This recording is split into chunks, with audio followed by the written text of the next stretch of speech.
కాంగ్రెస్ ప్రభుత్వం అధికారంలోకి వచ్చిన తర్వాత జరుగుతున్న రెండో మేడారం జాతరకైతే తెలంగాణలో కాంగ్రెస్ ప్రభుత్వం వందల కోట్ల రూపాయలు నిధులు వెచ్చించింది. ఇదే క్రమంలో తెలంగాణ సీఎం రేవంత్ రెడ్డి మరి మొట్టమొదటిగా ఏదైతే ప్రజాప్రభుత్వం ప్రజాపాలన చేస్తామని చెప్పిన దానికి మరి ఖచ్చితంగా పాటిస్తున్నారని స్పష్టమవుతుంది. ఎందుకంటే మేడారంలో కేబినెట్ అంటే ప్రపంచంలో వాస్తవానికి ఒక ప్రభుత్వం ఇలా ఒక ఇంటీరియర్ ఏరియాకు వెళ్ళడానికి సాహసం చేయడం నిజంగా గొప్పగా చెప్పుకున్న అంశం. అయితే ఇక క్యాబినెట్ భేటీతో పాటు మేడారం అభివృద్ధి చేయడం కావచ్చు, అదే క్రమంలో వరంగల్ జిల్లా టూరిజంను కూడా పూర్తి స్థాయిలో తెలంగాణ సీఎం రేవంత్ రెడ్డి అయితే ఇక అభివృద్ధి చేయడానికి నిశ్చయించుకున్నట్టు తెలుస్తుంది. ఇదే అంశం మనతో మాట్లాడేందుకు ఎమ్మెల్యే రాజేందర్ రెడ్డి గారు వారితో మాట్లాడదాం.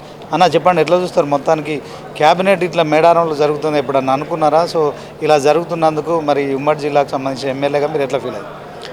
చిన్ననాటి నుండి చూస్తాను మేడారం అనేది జాతర, ఒక నమ్మకం. మేడారం సమ్మక్క సారక్క అంటేనే ఒక నమ్మకం. సో దీంట్లో ఈ విధంగా అభివృద్ధి చెంది ఈ విధంగా చేస్తాము. ముఖ్యమంత్రి రేవంత్ రెడ్డి గారి నాయకత్వంలో గత 3-4 నెలల కింద ఇక్కడికి వచ్చినప్పుడు ఏదైతే చౌరస్తాలో నిల్చొని మాటిచ్చిండో అదే చౌరస్తా ఇలా వెలిగిపోతున్నది. దేశవ్యాప్తంగా విస్తరించే లెవెల్లో ఇవాళ మీ యొక్క మళ్ళా ముఖ్యమంత్రి గారు 3 నెలల తర్వాత ఇలా వచ్చి ఇవాళంతా మేము తిరిగి చూసినప్పుడు ఈ విధంగా చేయగలిగిన మా 3 నెలల అంటే పట్టుదల ఉండాలి. గతంలో చూసినాం ఏది కేటాయించే తప్ప అంకెల మీద ఉండేది తప్ప అంకెల గారెడి తప్ప అవుపడకపోయేది కళ్ళకి ఎక్కడ కూడా, అంటే మింగేసేది. ఇవాళ కళ్ళకు కొట్టొచ్చినప్పుడు శాశ్వత పరిష్కారం చేయడానికి ప్రతి చౌరస్తా రోడ్లు, నల్లాలు, నీళ్లు, కరెంటు, ట్రాఫిక్ కంట్రోల్ ప్రతి ఒక్కటిగా ఇవాళ వచ్చి కూడా మళ్ళీ కూర్చొని రివ్యూ పెట్టి రేపు పొద్దుగాల వేరే విదేశాలకు పోయి ఫండ్స్ తీసుకురావడానికి అభివృద్ధి గురించి మళ్ళీ పోయేది. రేపు పొద్దుగాల 10 గంటలకు ఫ్లైట్కి పోవాలి.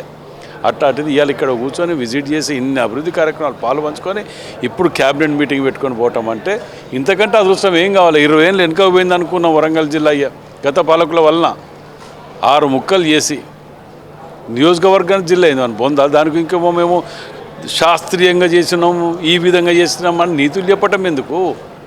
ఆ నీతులతోటి అబద్ధాలు ఆడి ఆడి ఆడి సర్వనాశనం చేసిన వరంగల్ జిల్లాని ఇలా సిగ్గుసరం లేకుండా కొందరు మాజీ ఎమ్మెల్యేలు, మాజీ మంత్రులు మాట్లాడుతున్నారే. ఏ శాస్త్రీయంగా నీ బొంద వచ్చి చెప్పు, ఇక్కడ ఏం శాస్త్రీయంగా నాకు అర్థం కాలే. ఓ చర్చ పెట్టు, ఎక్కడ రావాలని వస్తా నేను. శాస్త్రీయంగా చేసినామని అంటున్నారు కదా, అదేంటిదో చెప్పు. నాకు అర్థం కాలే, నీకు అర్థమైతే చెప్పు.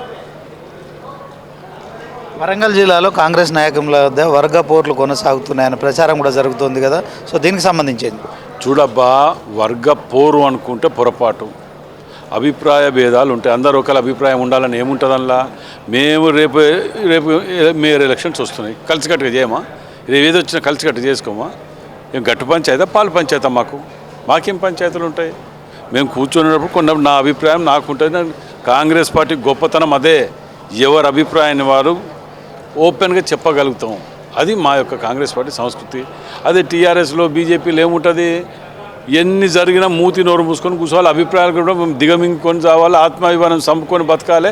ఇళ్ళలో పోయి బాత్రూంలలో తలుపులు పెట్టుకొని ఏడ్చుకొని భార్యలకు కూడా చెప్పలేకుండా ఏడ్చుకోవాలి తప్ప వారు బయటికి అభిప్రాయం చెప్పలేరు. బతికుండి చనిపోయినటువంటి వాళ్ళు మాకు వాళ్ళకున్న తేడా అది. దానికో పేరు ఏది మన గొడవలు ఉన్నాయి, అవి ఉన్నాయి. ఏం గొడవ కొట్టుకున్నామా? ఎక్కడన్నా ఏం చేసుకున్నాం కనుక?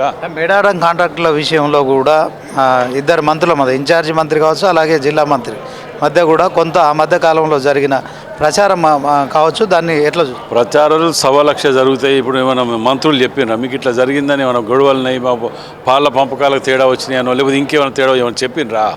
అవన్నీ ఊహాగానాలు జనకంగా రాస్తూ ఉంటారు, పోతుంటే వాటిని పట్టించుకోవాల్సిన అవసరం లేదు. దాని తర్వాత 10 సార్లు కలిసి తిరిగి 3 మంత్రులు కలిసి తిరిగింది కదా, ఇక్కడ మీటింగులు పెట్టి, రివ్యూ మీటింగులు పెట్టి దీని మీద ఇది చేసిన 3 కలిసే చేసింది కదా. మరి ఇక గొడవలు ఏడుగలికి లేవపడ్డాయి. అవన్నీ ఉత్తముచ్చట్లు అంబాక, అవన్నీ వాటిని పట్టించుకోవాల్సిన అవసరం కూడా లేదు. ఫస్ట్ ఆఫ్ ఆల్ ఈ మధ్య కాలంలో కూడా అంటే నిన్న మొన్న కూడా ఇద్దరు సీనియర్ మంత్రుల మధ్య కూడా కాంట్రాక్టుల విషయంలో హైదరాబాద్ స్థాయిలో జరుగుతున్న ప్రచారం కావచ్చు, మీ దృష్టికి వచ్చిందా? సో అట్లాంటిది ఏమైనా ఉందా? మాకంత ఐడియా లేదు. మంత్రులు ఏంటిది, ఏ డిపార్ట్మెంట్ ఏదనేది కూడా నాకు అంత ఐడియా లేదు. అంటే మీడియా సంస్థల మధ్య కూడా ఈ అంశంలో గత 2-3 రోజుల క్రితం కూడా కొంత మరి ఈ ప్రచారం జరుగుతుంది. దాంట్లో ఒక ప్రముఖ మీడియా ఛానల్కి సంబంధించిన అధినేత కూడా సో ఒక కాంట్రాక్ట్ విషయంలోనే ఇద్దరు మంత్రుల మధ్య విభేదాలు వచ్చినాయని చెప్పి నాకంత ఐడియా లేదు దాని గురించి సబ్జెక్ట్. సో ఓవరాల్గా మీరు 2 ఏళ్ళ ఎమ్మెల్యేగా పూర్తి చేసుకుంటున్నారు. సో దీంట్లో మీరు అనుకున్న స్థాయిలో మీరు ప్రజలకు ఇచ్చిన హామీలు నెరవేర్చగలిగారా? ఉన్న దానికంటే ఎక్కువ స్థాయిలో ప్రజలకు మేము అందించగలిగిన పూర్తి నమ్మకం ఉన్నది. కాకపోతే దురదృష్ట శాతం ఏంటంటే మేము అనుకున్న స్థాయిలో ప్రజలకు తీసుకువెళ్ళలేకపోతున్నాం. అనుకున్న స్థాయి కంటే ఎక్కువ వాళ్ళు దుష్ప్రచారం చేయగలిగిందంటే సక్సెస్ కాగలిగింది. దుష్ప్రచారంలో మేము ఎంతైతే సక్సెస్ చేయగలిగినామో, ప్రజలకు ఎంతైతే మేలు చేయగలిగినామో అంతకంటే ఎక్కువ ప్రతిపక్షం హర్షించకపోగా దుష్ప్రచారానికి ఒడిగట్టడంలో సక్సెస్ అయిన వాళ్ళు. ఓకే, ఓవరాల్గా పంచాయతీ ఎన్నికల్లో కాంగ్రెస్ ప్రభుత్వం అనుకున్న స్థాయిలో ఫలితాలు సాధించింది అనుకుంటున్నారా? అదే క్రమంలో మరి రానున్న మున్సిపల్ ఎన్నికల్లో కూడా ఎలాంటి ఫలితాలు రాబోతున్నాయి? ఫలితాలలో ఎక్కడ ఇది సక్సెస్ కారు. వాళ్ళు ఒక్క పార్లమెంట్ సీట్ రాని వాళ్ళు ఇది సక్సెస్ అవ్వడం ఏంటిది? సింబల్ మీద కొట్టాటలు లేనప్పుడు వాళ్ళు మావడానికి ఇదేముంటుంది అందులో? నీ ఓడు అని గెలిచడానికి ఎక్కడో గెలవకముందు ఎందుకు చెప్పలే? అది గెలిచినాక వినావడం ఏంది? ఎవరి మేడారంలో క్యాబినెట్ మీటింగ్ జరగబోతుంది. ఏ అంశాల మీద మరి క్యాబినెట్లో ముఖ్యంగా వరంగల్ జిల్లాలో జరుగుతుంది మేడారంకి సంబంధించి? సో దీంట్లో ఏదైనా బ్రీఫింగ్? రాష్ట్ర వ్యాప్తంగా ఉన్నటువంటి సమస్యల మీదే చర్చ ఉంటుంది. అంతే తప్ప ఒక జిల్లాకు క్యాబినెట్ అనేది జిల్లాకు సంబంధించిన మీటింగ్ కాదు. ఈ జిల్లాలో క్యాబినెట్ మీటింగ్ పెడుతున్నారు కానీ జిల్లాకు సంబంధించిన అన్ని జిల్లాల అంశాలు ఉంటాయి అందులో. సో దీని ద్వారా అంటే ఒక క్యాబినెట్ సచివాలయంలో జరగాల్సిన మీటింగు ఇలా మేడారంలో జరగడాన్ని మీరు ఎట్లా చూస్తారు, ఏం చెప్తారు? మేము ప్రజల వద్ద పాలన అని మొదటికెళ్ళి మేము అదే ప్రజలతోటే ఉంటున్నాం కాబట్టి, ప్రజలు మమైక్యమై ఉంటున్నాం కాబట్టి ఇలా మేడారం జాతరలో సమ్మక్క సారక్క సాక్షిగా వీటిని ప్రజల ముందుతోటే నడపాలనే ఆలోచనతోటి ఇది పెట్టడం జరుగుతుంది. జిల్లాల పునర్విభజన అంశం ఇప్పుడు క్యాబినెట్లో చర్చకు వచ్చే అవకాశం ఉందంటారా? ఐడియా లేదండి, అంత idea. Okay, thank you. So మొత్తానికి వరంగల్ సంబంధించిన ఎమ్మెల్యే నాయన్ రాజేందర్ రెడ్డి చెప్తున్నారు.